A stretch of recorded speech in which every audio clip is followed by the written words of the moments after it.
चलो छोटो देखो द्विघात समीकरण के बारे में जिक्र करेंगे बढ़िया समझो कौन दिक्कत तो बोलिए द्विघात बहुपद बहुपद के बारे में डिस्कस करेंगे वैसा बहुपद जिसके चर का अधिकतम घात कितना होना चाहिए बाबू 2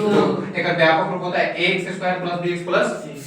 अब हम द्विघात समीकरण टॉपिक पे एक बार सुन लो वैसा समीकरण जिसमें चर का अधिकतम घात कितना होना चाहिए बाबू 2 उस द्विघात समीकरण कहते हैं इसका व्यापक रूप होता है x² + bx + c बराबर 0 यानी इसका 0 इसमें 0 लगेगा इसमें 0 नहीं लगेगा यही बहुपद में और द्विघात बहुपद में और द्विघात समीकरण अंतर है ठीक है क्या अंतर है इसमें 0 नहीं आएगा लेकिन इसमें 0 आएगा इसका टू करके बराबर करके 0 आएगा अब सबसे पहले और मेन पॉइंट करना है ठीक है मेन पॉइंट करेंगे द्विघात समीकरण पहचानने का नियम कि द्विघात समीकरण है या नहीं है तो पहला पॉइंट ने कहता है ना कि चर का घात ऋणात्मक नहीं होना चाहिए यानी जो चर होता है x y z सब हम इसका घात में जो पावर होना चाहिए माइनस में नहीं होना चाहिए माइनस के रूप में नहीं होना चाहिए कोई दिक्कत पॉइंट नंबर दूसरी बात है ना बाबू जो चर है चर का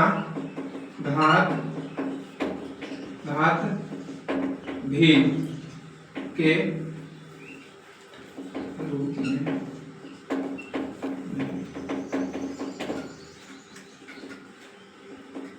बहुत ध्यान से पॉइंट नंबर चर का घात ऋणात्मक नहीं होना चाहिए यानी माइनस के रूप में ठीक अगला पॉइंट कहता है चर का घात भिन्न के रूप में नहीं भिन्न मतलब होता है बटा के रूप में नहीं होना चाहिए यानी एग्जांपल के तौर पर हम ये कहां लिख सकते हैं चलो एग्जांपल के तौर पर हम यहां लेते हैं ठीक है बाबू छोड़ ध्यान से दो देखो